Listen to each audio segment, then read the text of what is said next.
welcome to Rotten Taste, where we take a look at movies that did less than 50% and tell you why we love them.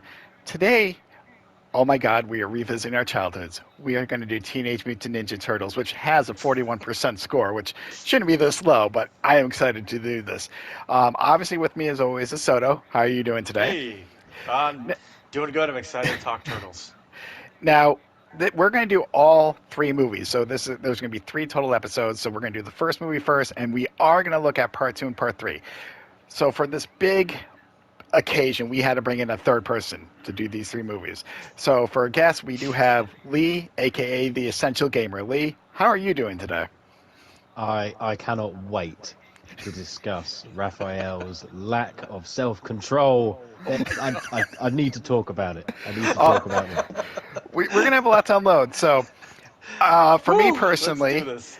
obviously, growing up in the 80s, I was a fan of the TV show. And when they announced a live action Turtles movie, I mean, I don't know. I was overly joyed, overly excited.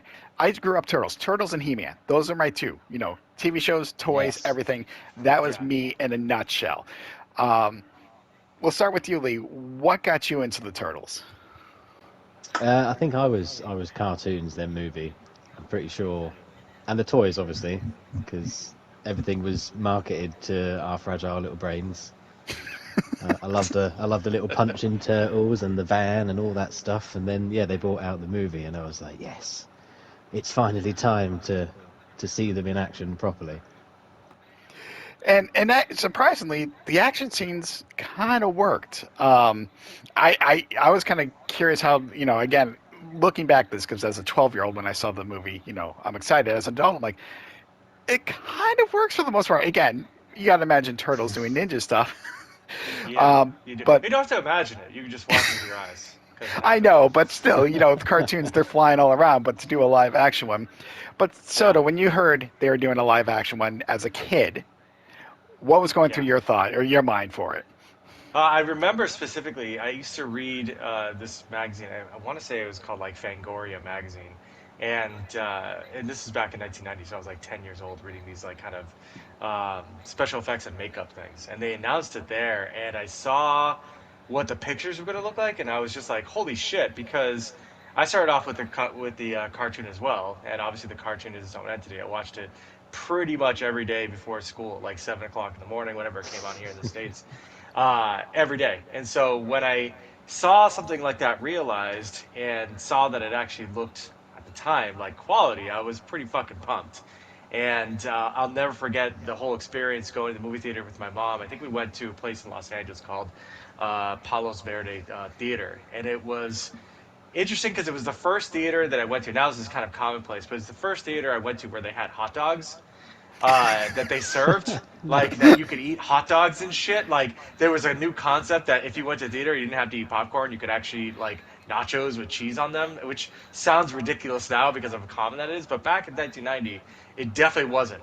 And so the overall experience, everything like that, and seeing that come to life was really something that blew my mind at the time as a kid. Now I do have some thoughts as a grown ass man rewatching this through that lens now that is much different than childhood me. But when I first saw it when I was 10 years old, I was absolutely a blast. And yes, you said the different perspective. And like I said, as a Mm, kid, it's the humor, the action. You're just involved. Like, Lee said, it's just ingrained in your thought. Turtles, greatest thing ever. But yes, as an adult watching it, and I don't know, I know we just watched this a couple weeks ago. I don't know the last time I saw this. And I know it's there, but it's amazing, again, how dark it is. But like, they're recruiting kids. Like, kids are underground. They are smoking. They're playing poker. You're like, holy shit, this wasn't a PG kids movie. I'm like, what the fuck's going yeah. on? But what did you guys think of like early, the darkness of the movie again? Because the TV show was very light, colorful, comical. But yeah, the movie was a little bit dark. What did you think of the kind of the switch in themes there? I'm pretty sure it starts off with an attempted struggle cuddle scene with April O'Neil, doesn't it? And then the turtles rock up Yes. and start like kicking people's heads in. and you're like, hang on a minute, is this Batman or is this the Ninja Turtles that I'm watching? It's it is really dark. But what I love is that they tried to keep it because obviously it was an R-rated comic book first, wasn't it? Yes. That's where it all started. So Yes. they in the movies they tried to sort of keep that, and they kept the fact that Raphael. I'm going to get to him straight away because I love talking about Raphael because he's so stupid. Go right ahead. They kept the fact that he was still going out on these sort of Night Stalker missions in his trilby and his big stupid Dick Tracy coat, like pretending like people wouldn't recognise he's a massive fucking turtle in a coat. Like the best bit is right. He meets Casey Jones. So Casey Jones is everyone's favourite vigilante. Like you love him because he's brilliant. He wears a hockey mask. He's ace. He hits people with baseball bats. But he's a bit fucking thick. If he can't see a massive 7-foot turtle or whatever he is in a coat in a park, it's the point. I watched the scene earlier on. There's a point where Raphael takes off his hat. Yes. And it's then that Casey Jones realises that he doesn't look like a normal person. But not the round shaped head or anything and stuff like that. I'm the same way with haircuts. When people get their haircut, it's pretty much like, who is this? Like just question marks go over my head, like and blink and go, what am I looking at? Who is this person now? So Completely I can relate to the thickness part. If it, sort of person that's bamboozled by Clark Kent, like, oh, he's put some glasses on. He couldn't possibly be Superman. Oh, that's me. Yeah, that's 100% me. Absolutely, I own that. But you bring up the trench coat and Raphael. One of the scenes which I'm like, God, how is when the her boss's son sees like Donatello in the mirror and like he searched like these are for what 7 foot. I don't know how tall they are, but I think they're like 7 foot, 6, 7 foot, whatever. They're huge. It'd be terrifying if they're 7 feet. Oh my god. Well, they're terrible. Giant Really, turtle men. I wouldn't feel safe in New York. would you feel safe if you saw them anyway? But where in this small apartment can they really hide? Like this kid's kind of looking like I know he's not looking everywhere, but I'm like, yeah, no, they just happen to be attached to the ceiling, down in the shower, like the convenient spots. I'm like, either this kid's an idiot or they are masters of the ninja. But again, that goes with the He's sense got a of cone humor. of vision like out of a computer game, though, hasn't he? So he can only see like directly in front of him. Nothing else exists. No peripheral. But to bring up Raphael, as a kid, I love that. he was my least favorite. And I don't know, maybe it was just because, Wow. he's cool but crude. As an adult, I identified with him the best. Like Leonardo was my favorite growing up. I don't know if it's just because I was, blue. I love the katana because he was a leader, all that stuff. Yeah. And he's been my go-to. But rewatching these films, I'm like, now that in my 40s, I'm like, Raphael's an asshole. I'm like, you know what? I understand this character a little bit more. He's like, you know what? I don't want to live in the sewers. I want to be He's among the just people. like me. He's just mad all the time. That's his like character beat. He's being like, I'm just in a bad mood. Yeah, exactly. That's all he does. He's like permanently hormonal. Oh. They're all teenagers, aren't they? They all represent the Yes. different stage of teenagers. So Michelangelo's the stupidity, Donatello's the intelligence, Leonardo's the sort of bravery. Raphael is just testosterone and sweaty Yeah. balls. He's just Yeah. really angry about everything. So as a kid, Yes. who was your favorite Turtles as a kid? I know now it might have changed, but when you were watching the show and the movies, who was your favorite Turtle? Soto, let's go start with you. I mean, for me, like it was when I was younger. Same thing, Leonardo, because I guess I was basic as fuck right there. Because I was like, oh, he's cool. He's the leader. He has swords. He has the color blue. As I've aged, maybe I've gotten dumber. Because I like Michelangelo more. Because I was just like, Michelangelo was who I really was. I just denied it the whole time because I wanted to be a cool kid like Leonardo. But really, I just was a fucking dumbass eating pizza in the corner. So I should have leaned into that at a much earlier age. But yes, Leonardo was my first, okay, this is cool. So This is you. What about Lee? I know you brought up Raphael. Was he your favorite as a kid, or who was your favorite?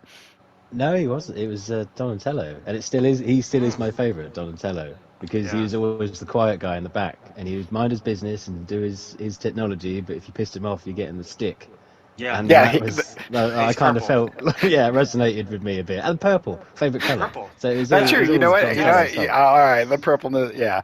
But getting to the film, Raphael wanting to be alone in this film fucks these guys at every turn. Like they're just fine, Then he's like, "Let me go on the roof and just, blow off some steam by doing like footloose ninja moves." And he's doing that. He gets jumped by the 60 daytime. guys. Yeah, in the hang on a daytime, minute, yeah. which no one How does sees. no one notice? Yeah, there's like 60 purple blokes just appearing on a rooftop. How do Yeah. they all get there with no one going? Oh, I think there's something going on up there. Yep. Yeah. But No idea. and then they just crash into the one convenient spot where her father's pawn shop thing was, and I'm just like, yeah, no one notices. No one knows this is that four huge turtles are just kind of saving the day. But oh my god! But yeah, so Shredder obviously been the main villain, obviously mostly in the cartoon stuff. Hmm. He looks so badass, but there's very Does he? lack of him doing karate shit. There's not many fight scenes. Obviously, they use most of the Foot Clan, and they get their asses beat day in and day out.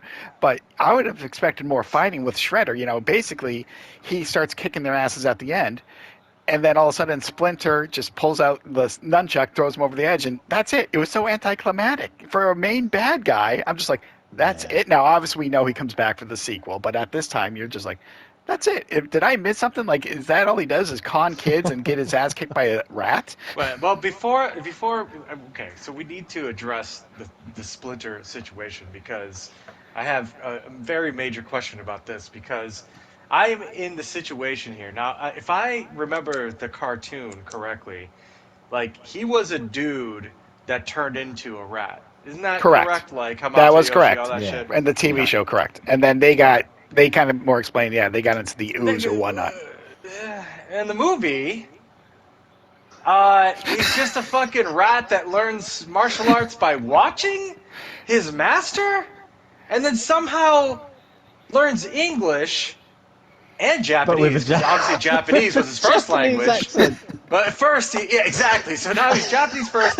He learns English, so he has all the linguistics of these two complicated languages, and then he also like learns how to rear and raise four amphibious turtles or whatever the fuck they are, and to like teenagers and teach them fucking English and martial arts, all these things. And this is before he even got any ooze on him. So he was just basically the world's smartest rat, just escaped to New York under a series of circumstances. Yes. I mean, all the way from Japan to New York City. Yeah, yeah. Okay. Movie I, magic. I mean, there is no explanation. You're right. In the For TV series, reasons, he learned martial arts. He just practiced, and his sensei was just like, "Oh, that's not weird." That this fucking rat's doing like crane Is that- kicks in the fucking cage. That's not strange at all. I'm just gonna Where worry did he get about my that little life over bandana here. from? Where's he got the little get up from? Right. Has he clothed himself? Yeah, exactly. Like no one's asking any questions no, whatsoever. those questions are. And as a kid, I didn't care. I was like, this all no. makes perfect sense. Well, yeah. Yeah, Well, I think, this all tracks. It's like, but yep, this going down the list. This is good. All I'm looking for is my imagination to be realized. There are four turtles on the screen. Check mark. I'm asking no more questions. That was me at 10 years old. but to your point, the history of the show, we knew a little of that backstory. So I think that even though they changed it for the movie, we had that ingrained in the back of our brains. So I don't know why we didn't care. And yes, I don't know how a rat just all of a sudden grows up, does the best ninja moves ever because he trained four turtles. Yeah, no explanation. I don't, and no He answer. kept them I have no answer. alive, dude. What did he feed these things? Like, how did Pizza. he know how to feed these turtles? Oh my God, you're right. I walked right into Washed that one. away He fed them pizzas. fucking pizza. I mean, Oh it's my New York God. City. It Here, just got eat thrown in the this. sewers. Eat this moldy ass. Fell in. It's wet, but It'll But make you 7 feet tall. Oh no. and how, and it's their first word too. We come to find out, first word is pizza. Not dad, not this, not that. Pizza. Yeah, Yeah, no. Obviously, you have to let your imagination go for this film. We all know that. I mean, the While the also whole holding Ninja on to Turtles. It started, as you know, it said with the comics, but it started as a joke too. Because from what I heard, the two artists were trying to make each other laugh with stupid drawings, and it started with the big turtles, and then one made them basically with swords. And they're like, oh, we got something. So, yeah, this whole thing started as a joke between two artists. And yet, here we are, Makes sense. close And to it makes 40, yeah, it over makes 40, close to perfect 40. sense. Yeah. And Discussing it. we'll discuss how great the In movie is depth. to I a mean, I'm point. looking at Discussing notes the on the finer Ninja points. Turtles right now.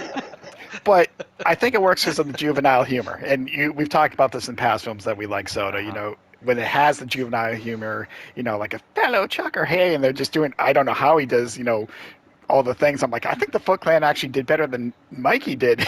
We can't It just explain it. is. It just Yep. is. No, the question had to be asked because it was the question I had while watching it as an adult, being like, "Wow, this really just kind of falls apart." Like, just being like, "But why?" But still hilarious. That's for sure. Oh my god. Sorry, I can't think about this anymore. Don't ruin my childhood, man. Don't.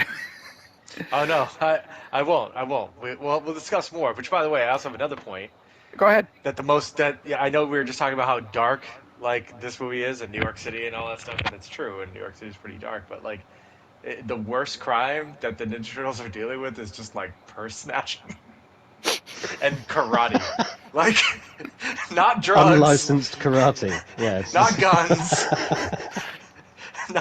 not the terrible shit that was actually going on in the early '90s in New York City. Just some kids who were just lost their way a little bit, and who just kind of went to the dark side of karate, kind of like Cobra Kai. Yeah.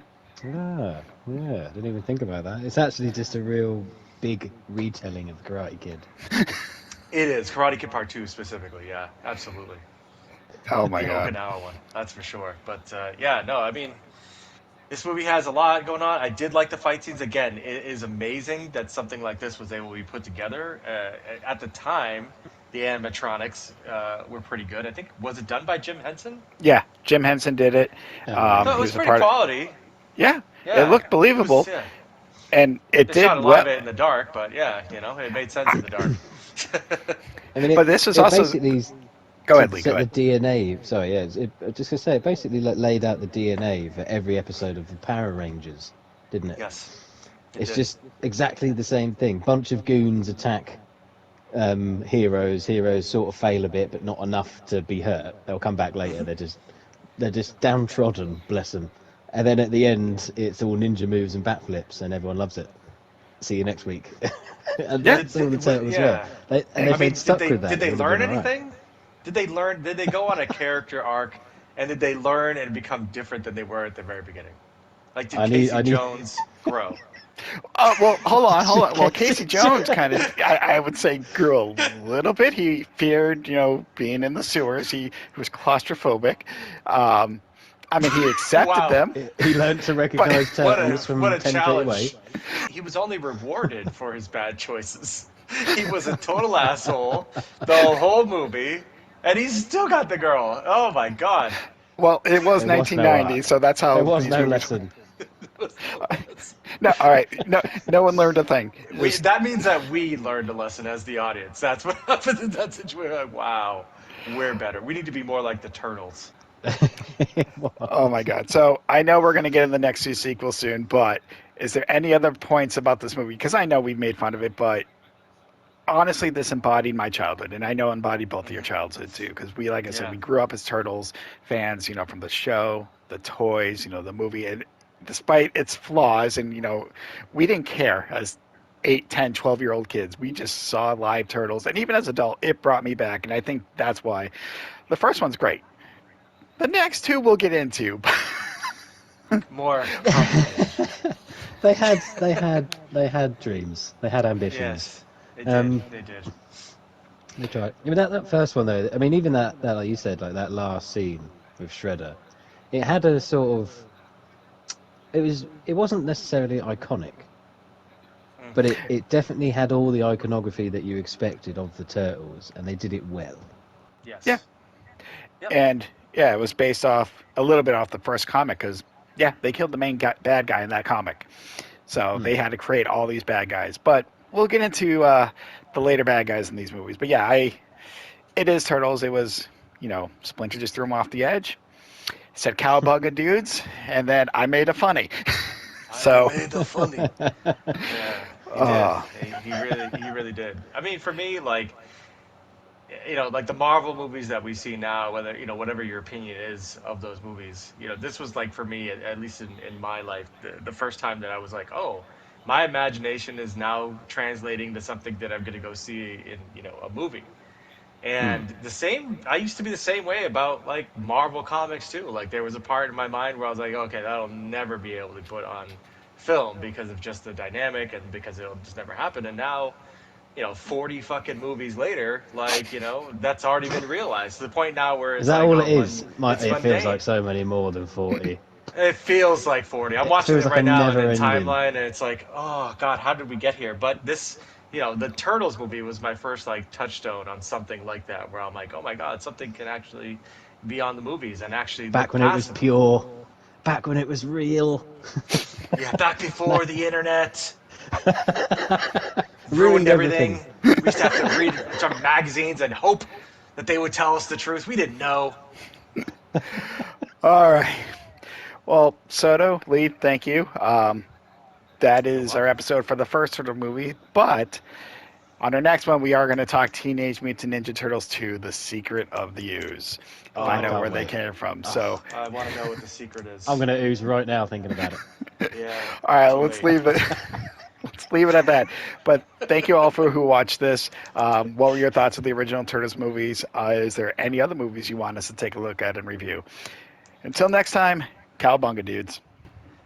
Peace. Bodacious. Bodacious. Tubular.